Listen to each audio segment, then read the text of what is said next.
Phone के programme में लोग बड़ी अजीब बातें बताते हैं। एक साहब कहने लगे कि जिस दिन मैं अनमोल खजाना नंबर 1 100 दफा पढ़ लेता हूं उस दिन मैं बादशाह होता हूं। मैं कहता हूं अपनी जिंदगी में अगर अनमोल खजाना नंबर 1 इस पर मेहनत कर लेना। हमारे एक करीबी दोस्त हैं, मुझसे कहने लगे बेटा बीमार था, सारे इलाज कर करके थक गया था, ठीक नहीं हो रहा था, पता नहीं क्यों ख्याल आया और मैंने अनमोल खजाना नंबर 1 पढ़ना शुरू किया और कहा कि बस वो जो महीनों से बीमार था 2 दिन में ठीक हो गया। एक साहब मेरे पास आए, बड़ी अरसे के बाद नजर आए। मैंने कहा कहां थे आप? कहने लगे मेरा मोटरसाइकिल का एक्सीडेंट हुआ,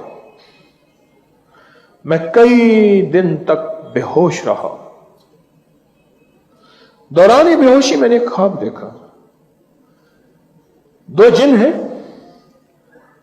एक जिन कहता है कि मैंने इसको मारना है। वो कहते हैं इसने तेरा क्या बिगाड़ा है, तो क्यों मारता है इसको?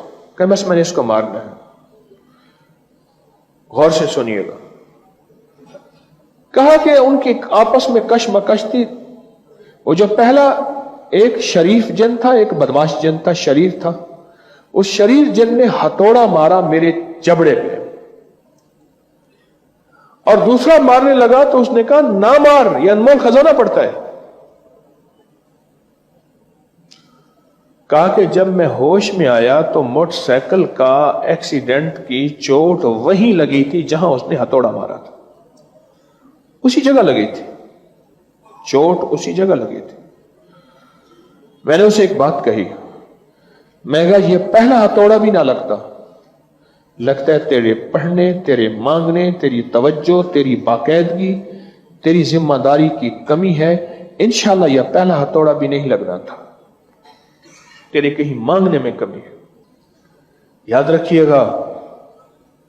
रखिएगा कुछ चीजें ऐसी होती हैं जो तकदीरों को बदल देती हैं, जो निजाम बदल देती हैं।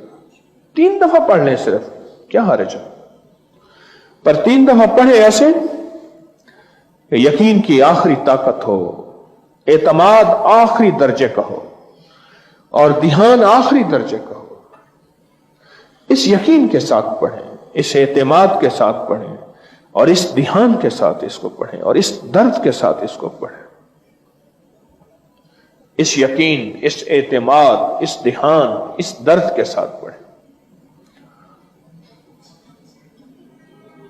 बीमारियां, तकलीफें, मुश्किलात, मसाइल, क्योंकि अनमोल खजाना नंबर 1 जो है ये जादू का तो तोड़ है ही और बंदिशों का तो तोड़ है ही, और जिंदगी के ऐसे मोड़ जो मुड़ने के बाद इंसान किसी आफत, मुसीबत, परेशानी और मुश्किल में अटक जाता है, उसका तो बेहतरीन ये इलाज है अनमोल खजाना नंबर 1।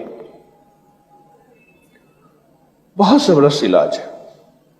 इस अनमोल खजाने को जो दर्द के साथ पढ़ता है, जो गम के साथ पढ़ता है, जो दिल की कैफियतों और सच्ची अदाओं के साथ पढ़ता है, बड़ा शहंशाह रब है, बड़ा करीम है। मैं कहता हूं सिर्फ 3 दफा पढ़ लें, ज्यादा पढ़ें सुभान अल्लाह, 100 दफा पढ़ें, 200 दफा पढ़ें, हजारों लाखों पढ़ने वाले, करोड़ों पढ़ने वाले भी मेरे इल्म में हैं, मुताले में हैं, तजर्बे में हैं, मुशाहदे में हैं, मुलाकात में हैं। कुछ नहीं तो 3 दफा पढ़ लें, 3 दफा पढ़ लें। आज 3 दफा की तकसीम कर लें जरा। आज 1 दफा पूरी उम्मत के लिए पढ़ें, अपने लिए पहले ना पढ़ें, और 1 दफा अपनी दुनिया, अपने अहल अयाल, अपना घर, मौत से पहले के सारे निजाम, और 1 दफा मरने के बाद के सारे निजाम के लिए चल भी काम हो गया इंशाअल्लाह। मेरा दिल कहता है, मेरे अंदर की कैफियत कहती है, अल्लाह के फजल से इस 3 दफा को अगर पढ़ लें, ये कम से कम बता रहा हूं, अल्लाह ज्यादा की तौफीक दे तो फिर तो आपने कमाल कर दिया। ये कम से कम बता रहा हूं, ये 3 दफा अगर पढ़ लें तो रब्बना आतिना फिद दुनिया हसना व फिल आखिरत, दुनिया में बेहतर नहीं बेहतरीन, आखिरत में बेहतर नहीं बेहतरीन।